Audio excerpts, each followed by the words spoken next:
Good morning, Vande Mataram. पिछली video में मैंने इसके बारे में आपसे डिस्कस किया था और न्यूट्रिशन इन बैक्टीरिया मैंने आपको ऑटोट्रॉपिक फिर हेटेरोट्रॉपिक इन सभी चीज़ों पे आपसे चर्चा कर रहे हैं। तो यहाँ पे मैंने आपको ऑटोट्रॉपिक बैक्टीरिया को बताया था। पिछले टॉपिक में मैंने आपको ऑटोट्रॉपिक बैक्टीरिया डिस्कस किया था। इस टॉपिक में हम हेटेरोट्रॉपिक बैक्टीरिया के ऊपर डिटेल में यहाँ डिस्कस कर रहे हैं। इस पॉइंट को आप समझिएगा और सारी बातें आपको सुन करके समझ में आ जाएंगी। यहाँ ध्यान दीजिएगा, हम बात कर रहे हैं हेटेरोट्रॉपिक बैक्टीरिया। ये ऑटोट्रॉपिक बैक्टीरिया में एक पॉइंट जो था रसायन संश्लेषी बैक्टीरिया, उसे एक बार देख लीजिएगा फिर से। सल्फर बैक्टीरिया, जो सल्फर युक्त वातावरण में बैक्टीरिया पाए जाएंगी, सल्फर युक्त मृदा में, सल्फर युक्त जल में, ऐसे जगहों पे उन्हें सल्फर बैक्टीरिया कहेंगे। नाम से स्पष्ट है, सल्फर बैक्टीरिया यानी जो सल्फर युक्त वातावरण में होंगी और ये रिएक्ट करके सल्फर यौगिक का भी निर्माण करते हैं। सल्फर भी इनसे प्राप्त होता है। दूसरा आयरन बैक्टीरिया, नाम से स्पष्ट है कि जो फेरस कंपाउंड को फेरिक रूप में जो आयरन की उपस्थिति में अभिक्रिया अपनी देंगे उन्हें कहेंगे आयरन बैक्टीरिया। और एग्जाम्पल के रूप में भी देखते जाइए, सल्फर बैक्टीरिया, बेगिएटोवा, आयरन बैक्टीरिया, सैपोरोलिटस और फेरोबैसिलस। बैसिलस बैक्टीरिया कहने का मतलब ये रॉड सब बैक्टीरिया। फिर बात कर रहे हैं हाइड्रोजन बैक्टीरिया। ये दे ऑक्सीडाइज मॉलिक्यूलर हाइड्रोजन, ये मॉलिक्यूलर हाइड्रोजन को जल में बदल देंगे, ये ऑक्सीडाइज कर देंगे। ऑक्सीडाइज कहने का मतलब क्या? जो ऑक्सीजन की उपस्थिति में विक्रिया कर ले वो ऑक्सीडाइज हो गया। हाइड्रोजन ऑक्सीजन से विक्रिया करके H2O जल के अणु बनाएंगे और ऊर्जा निर्मुक्त होगी। क्योंकि इस पूरे के पूरे प्रोसेस में क्या होना है? न्यूट्रिशन प्राप्त करना है। किसको? बैक्टीरिया को। बैक्टीरिया को चाहिए पोषण और ये न्यूट्रिशन प्राप्त करेंगे। अगले पॉइंट की हम बात कर रहे हैं हाइड्रोजन नाइट्रीफाइंग बैक्टीरिया। ये आप बिल्कुल याद रखिएगा, जो अमोनिया को नाइट्राइट में और अमोनिया को नाइट्राइट में और फिर नाइट्राइट को नाइट्रेट में बदलने का काम करते हैं, उन बैक्टीरिया को हम नाइट्रीफाइंग बैक्टीरिया कहते हैं। मिट्टी में पाए जाने वाले बैक्टीरिया की बात कर लें, एजोबैक्टर ये नाइट्रोसोमोनास बैक्टीरिया, नाइट्रोबैक्टर बैक्टीरिया, ठीक ना, दलहनी पौधों के जड़ों में ये बैक्टीरिया भी पाई जाती हैं और ये नाइट्राइट को नाइट्रेट में बदलने का काम करती हैं। यानी नाइट्रोजन यौगिक को अमोनिया में बदलेंगे। ये अमोनिफाइंग बैक्टीरिया अमोनिया में बदलते हैं। अमोनिया को वापस नाइट्राइट में ये नाइट्रोसोमोनास बदलेगा। और ये याद रखिएगा, नाइट्रोबैक्टर बैक्टीरिया नाइट्राइट को नाइट्रेट में बदलने का काम करता है। इसलिए इन बैक्टीरिया को नाइट्रीफाइंग बैक्टीरिया के नाम से जाना जाता है। आइए हम लास्ट टॉपिक पे चर्चा कर रहे हैं। आई होप आपको ये बातें समझ में आई होंगी, आपको क्लियर हुआ। Sulphur bacteria, iron bacteria, hydrogen bacteria और नाइट्रीफाइंग बैक्टीरिया, ये सब के सब कैसे बैक्टीरिया हैं? रसायन संश्लेषी बैक्टीरिया हैं। और फोटोसिंथेसिस बैक्टीरिया मैंने पिछले टॉपिक पे आपसे डिस्कस किया था, वो ऑटोट्रॉपिक बैक्टीरिया का दोनों पार्ट आपके सामने क्लियर हुआ। अब बात कर रहे हैं लास्ट पॉइंट, इसे ध्यान समझिएगा, हेटेरोट्रॉपिक बैक्टीरिया, परपोषी जीवाणु। ध्यान सुनिएगा, वे जीवाणु जो नाम से स्पष्ट है कि जो दूसरे जीवों पे अपने पोषण और भोजन के लिए क्या होंगे? आश्रित होंगे। द माइक्रो ऑर्गेनिज्म और bacteria other individual which dependent on other individual body for their nourishment and development.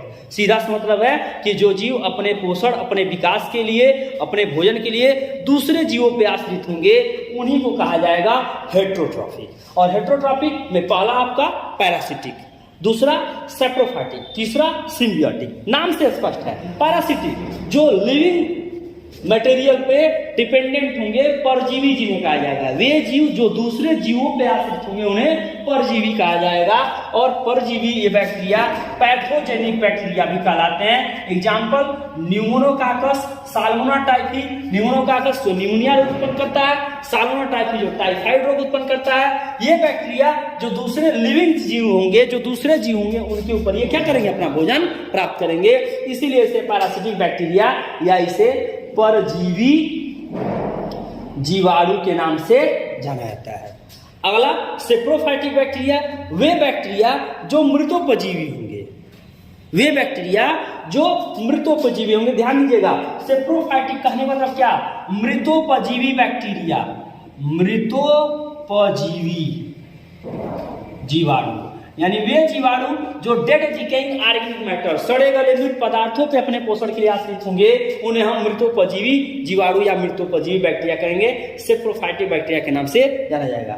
ध्यान दें, ये वीडियो जो हम आप लोगों के सामने रख रहे हैं, इस वीडियो से आप बीएससी के क्लासेस, इस वीडियो से आप कंपटीशन में बैक्टीरिया से रिलेटेड सारे टॉपिक, इस वीडियो से आप साइंस से जो भी बैक्टीरिया से रिलेटेड टॉपिक या क्वेश्चन बनते हैं, वो सारी चीजें आपको न्यूट्रिशन बेस पे देखने को मिलेंगी। इसलिए न्यूट्रिशन इन बैक्टीरिया मैं आपके सामने यहाँ पे रखा हूँ। और आपको सारी बातें समझ में आएगी। बिल्कुल टॉपिक आपको यही मिलेगा, ऐसे ही आपको सिलेबस के अकॉर्डिंग पूरे के पूरे पॉइंट मिलते हैं और डिटेल में बैक्टीरिया को सीधे सीधे यहाँ पे एक्सप्लेन बताने का काम नहीं है कि ऑटोट्रॉपिक जो अपना भोजन स्वयं बनाए और हेटेरोट्रॉपिक जो अपना भोजन स्वयं न बनाए, ऐसी बातें नहीं है। यहाँ पे मैंने आपको स्पष्ट किया कि स्वपोषी जीवाणु और परपोषी जीवाणु। ऑटोट्रॉपिक को फिर 2 भागों में बांटा गया, वो भी मैंने एक्सप्लेन किया, और हेटेरोट्रॉपिक को 3 भागों में यहाँ पे एक्सप्लेन करने का काम किया जा रहा है। इस पॉइंट को ध्यान दीजिएगा। सेप्रोफाइटिक जो मैंने कहा मृतोपजीवी, जो सड़े गले मृत पदार्थों कार्बनिक पदार्थों में बैक्टीरिया उगते हैं, भोजन प्राप्त करते हैं, उन्हें सेप्रोफाइटिक कहते हैं। ये फर्मेंटेशन और प्यूट्रिफिकेशन का कार्य करते हैं। प्यूट्रिफिकेशन का मतलब क्या होता है कि किसी